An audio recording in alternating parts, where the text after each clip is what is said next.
कि हमारा तो संघात्मक ढांचा है और यह जो कुछ भी उपद्रव किया जा रहा है एक प्रांत कर रहा है। माने दिल्ली तक न पहुंचने देने के लिए एक प्रांत के, पंजाब प्रांत के लोगों को हरियाणा प्रांत रोक रहा है। तो यह तो संघात्मक ढांचे पर भी हमारा रोक है और इस पर हमारी केंद्र सरकार चुप है। और खास करके यह तो युद्ध की स्थिति है कि पंजाब के नागरिकों को, पंजाब के लोगों को हरियाणा की सरकार रोक रही है और युद्ध की स्थिति बना करके रोक रही है, ड्रोन से उनके ऊपर हमले कर रही है, सीधे सीधे उनके ऊपर जो बुलेट चला रही है, गन चला रही है। तो इस संदर्भ में तो यह सरकार देशद्रोही सरकार है। तो इसके ऊपर और राजनीतिक दल नहीं को ये क्या करना चाहिए? डॉक्टर गिरीश जी अनम्यूट कीजिए, अनम्यूट कर लीजिए। मैं ये कह रहा हूं कि सीधी सीधी बात है, भारतीय जनता पार्टी और संघ परिवार से किसी लोकतांत्रिक प्रक्रिया के सम्मान की उम्मीद करना बेमानी होगा। वो कहीं दूर दूर तक इस संविधान का सम्मान नहीं करते, इस लोकतांत्रिक व्यवस्था का सम्मान नहीं करते। हालांकि वो अभी तक सत्ता की दहलीज तक इसी लोकतांत्रिक व्यवस्था के जरिए कुर्सी तक पहुंचे हैं, लेकिन उनका सपना है, राष्ट्रपति प्रणाली उनकी सपना है, संघीय ढांचे को खत्म करने का उनकी योजना है। एक देश जी क्या क्या सारी बातें कह करके वो एक ऐसी राज्य व्यवस्था बनाना चाहते हैं जो सीधे सीधे कारपोरेट्स के हित में हो। कारपोरेट्स को ये संघीय ढांचा और जो हमारा जो प्रणाली है जिसमें अलग अलग क्षेत्रों में अलग अलग पार्टियां हैं, ये उन्हें सूट नहीं करता। वो चाहते हैं कि एक ऐसी शासन प्रणाली हो जिसमें एकल संगठन का कब्जा हो और उस एकल संगठन को वो कब्जे में कर सके पैसे के बल पर, धन के बल पर।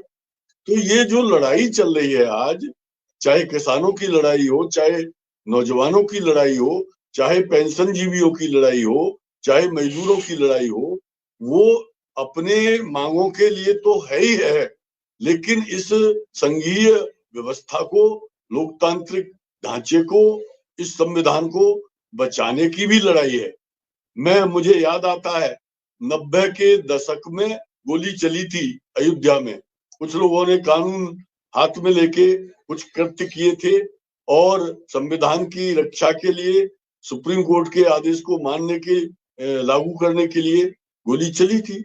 उस गोली चालन का लाभ उठा करके, राजनीतिक लाभ उठा करके इन्होंने सत्ता में पहुंचे थे और इन्होंने वायदे किए थे जब हम आएंगे तो किसी पर कोई गोली नहीं चलेगी, विपक्ष की बात समझी जाएगी, सुनी जाएगी। लेकिन आज हो क्या रहा है? आज ये ठीक उसके विपरीत कर रहे हैं, विपक्ष को तहस नहस करने की। आज मैं उत्तर प्रदेश के पश्चिमी जिले अलीगढ़ के कुछ गांवों में गया था, वहां मैंने किसानों से चर्चा की। किसानों में ये मुद्दा है कि किस तरह से ये विपक्ष को खत्म करने पर आमादा है, और अगर भारत में विपक्ष खत्म हो जाएगा, लोकतंत्र बचेगा ही नहीं, तो आवाज उठाने का जो अधिकार है, चाहे वो किसानों का अधिकार हो, चाहे मजदूरों का अधिकार हो, खेतिहर मजदूरों का अधिकार हो या नौजवानों का अधिकार हो, वो जब खत्म हो जाएगा तो इस देश में क्या बचेगा? दिल्ली चलो की बात नेताजी सुभाष चंद्र बोस ने की थी, तो आज ऐसा क्या हो गया कि किसान दिल्ली चलो की बात नहीं कर सकते? हमारी अधिवक्ता साथी ने ठीक कहा, दिल्ली हमारी राजधानी है, वो सर्वसत्ता केंद्र दिल्ली में है, तो आखिर कोई अपनी बात कहने दिल्ली आएगा? दिल्ली आएगा ना, उसे रोका जाएगा।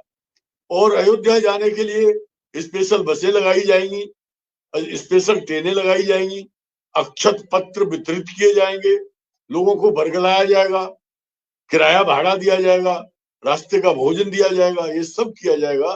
तो ये आस्था का माया जाल, धर्म का माया जाल फैला करके ये जनता के, किसानों के, मजदूरों के सवालों को दबा देना चाहते हैं।